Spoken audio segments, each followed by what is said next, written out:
Imagine this. You walk into a room, and without a word, the energy shifts. Eyes flicker toward you, some with curiosity, others with unease. But here's the unsettling truth. You didn't change. Your clothes, your posture, even your thoughts are the same as yesterday. So why do they treat you differently? The answer lies in a paradox. People don't respond to you. They respond to the version of you they've constructed in their minds. A shadow puppet shaped by their fears, desires, and unconscious biases. Carl Jung called this the collective unconscious, the hidden web of archetypes and projections dictating human behavior. What if you could shatter that illusion? Not by shouting louder, but by slipping into the silent cracks of perception. The real question isn't how to change yourself, but how to change what they see. And the key? It begins where you least expect. The real tragedy? Most people live as prisoners of others' perceptions without ever realizing it. You wear masks, soften your truths, and dim your light, not because you choose to, but because society rewards conformity and punishes deviation. Carl Jung called this the persona, the false self we construct to survive the social world. Friedrich Nietzsche saw it as the herd instinct, the crushing weight of collective approval. But here's the deeper wound. The more you contort yourself to fit their expectations, the more unreal you become, to them and to yourself. Why? Because human brains are wired for pattern recognition. We don't see individuals. We see symbols, projections, echoes of past experiences. A quiet person becomes shy, a confident one arrogant, not by truth, but by the mind's lazy shortcuts. The question isn't if you're being misjudged, but how badly. And more importantly, how long will you let it define you?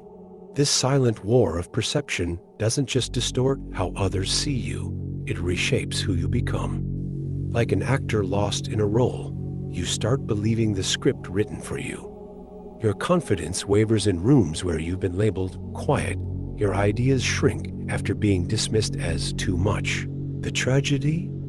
You aren't resisting, you're adapting. Cognitive science reveals a chilling truth. The more a behavior is expected, the more it manifests. Called the expectancy effect, it's why the class clown stays trapped in laughter, why the black sheep leans into rebellion. Your identity becomes an echo chamber of others' assumptions, but the greatest cost? The death of authentic tension, the friction that sparks growth. When you preemptively dull your edges to avoid judgment, you surrender the raw material of your evolution. The world doesn't just see a distorted version of you, it creates one. The escape begins with a dangerous truth. You cannot control perception, only your relationship to it. Jung's path of individuation demands this, not to rebel against the world's gaze, but to become utterly indifferent to its verdict. Here's the alchemy. Stop feeding the persona they expect. When they label you shy, respond with unnerving eye contact. When they call arrogant, disarm them with quiet humility. Break the pattern not by denying their projection, but by transcending it, revealing its absurdity through contradiction. History's freest minds mastered this. Socrates leaned into his corrupter of youth role with sharper questions. Van Gogh painted brighter stars when called mad. Their power? They stopped negotiating with delusions. Your move? Weaponize unpredictable authenticity. Not for their approval, but to shatter the mirror they've trapped you in. The moment you act from your center, their illusions tremble. Here lies the revelation that changes everything. You are never the prisoner, you are the prison. The bars were crafted from your own silent obedience to their fiction. Jung's greatest insight whispers this. What others reject in you is often what they've buried in themselves. Their judgment? A confession, the moment you stop fearing misperception, is the moment you wield it. Like Nietzsche's Bermensch, you create values beyond good and evil. Their approval becomes irrelevant, their disapproval a relic. This is true sovereignty, not controlling how you're seen, but redefining what seeing means. Now, the room shifts again.